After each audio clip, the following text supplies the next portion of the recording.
One person is dead after the Minnesota State Patrol said he or she was hit by a vehicle while they crossed an interstate exit ramp. It happened about 5:15 a.m. Thursday on the westbound Interstate 94 exit to Weaver Lake Road. Investigators say the person was crossing from the north to the south side of the ramp when an SUV hit him or her. As of Thursday afternoon, the identity of the person killed had not been released, and no other details of this incident were available. When the school year begins, every student will be able to get 2 square meals for free at school every day. For school districts, that changes some of how they deliver those meals. The more things change in Robbinsdale School District cafeterias. Since I took this job in January 2020, every year it has changed, how we were able to do meal service based on the pandemic, and then kind of as we were coming out of that a little bit. The more they return to what they were. For 2 COVID years, the federal government picked up the tab on school meals for every student. Last year, it went back to normal. Student meal debt racked up again, and the district said it served 13% fewer meals than the years before. Earlier this year, the state passed a law to pay for 2 meals a day for every student moving forward. So it gives us that space when we're not doing these other tasks to be able to really focus on our offerings for our students and make sure that they are things that they want to eat, and will make them come back through the lunch line. Students still have to provide a PIN or a barcode, and they still have to pay if extras like an extra milk or an entree, those are things that they still need to have money in their meal account for in order to access those and purchase them. The old debt from unpaid accounts hasn't gone anywhere, and Wall and her staff still have to track it down.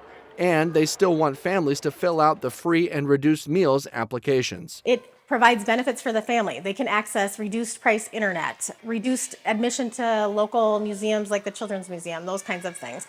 And then finally, it drives critical aid to our schools for state compensatory funding. We receive funding via that, and then also federal funding for things like Title I. To help schools have what they need and students have what they need too. We just get to really focus on our staff and making sure that we're keeping our kids fed and ready to learn. Wall told me she and her colleagues do think they'll sell more breakfast meals and more grab-and-go breakfast items.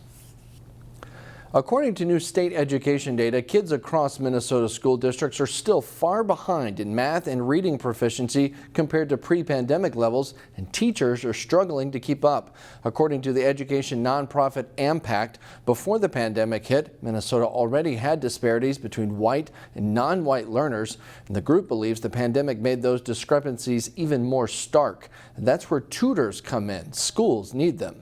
Seeing them for regular dosage throughout the week and throughout the school year has been proven that these students will make more than a year's worth of growth in 1 year's time. So they're not just staying behind their peers, they're actually closing their gap in these programs. To be a reading and math tutor, you have to be 18 or older and an American citizen or permanent resident of the United States. It is a paid position, and tutors serve through the school year. If you're interested, you can sign up online. We'll post the link on our website, ccxmedia.org.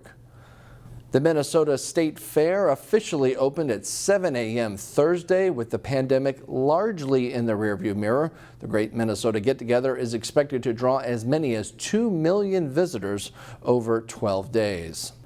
Most of those people, like me, head to the fair to try new foods, 34 new foods, 65 new beers and drinks, not to mention the countless classics. For one fairgoer, the draw was deep-fried pickles. I'd say the gourmet pickle is my absolute favorite.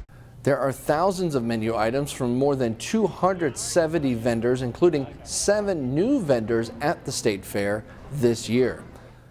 Among the new foods at the fair, 2 offered by a crystal-based ice cream shop.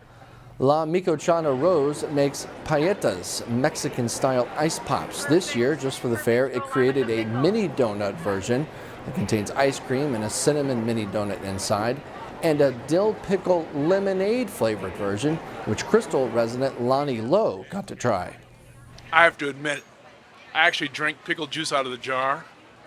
So when I saw lemonade and pickled, it was just, I think I'm going to have to make some pickled lemonade now at home. I never really thought about doing that, but this has inspired me to do that. Very good combination. If these sound good to you, you can find those treats at the Hamlin Church Dining Hall at the fair. For Jill Hatfield of Maple Grove, her goal for going out to the state fair was to see a celebrity Robbinsdale baker, or at least a creative depiction of her. We came right to the fair looking for the Marjorie Johnson Scarecrow. Isn't she awesome? It looks just like her, 104, still turning in blue ribbons. She's incredible. Look at all those blue ribbons. I love her. A scarecrow of celebrity blue ribbon baker Marjorie Johnson is among the entries of this year's crop art and scarecrow exhibit. The scarecrow, the Robbinsdale resident who's been featured on numerous national talk shows, was created by Robbinsdale native Kate Richardson. Richardson wanted the piece to feature Marjorie's signature red dress and her huge collection of blue ribbons. She just celebrated her 104th birthday, which is huge, and she's still peppy as ever and loving life, that I thought I really want to do something awesome for her, and she is our city celebrity, and I thought she'd really enjoy it. For the record, Marjorie got a look at the scarecrow. She said it was, quote, cute, and said that Richardson should win the blue ribbon. If she was a judge, she would award it. You can see the scarecrow for yourself in the Ag building. We'll leave you now with more sights from day one of the Minnesota State Fair.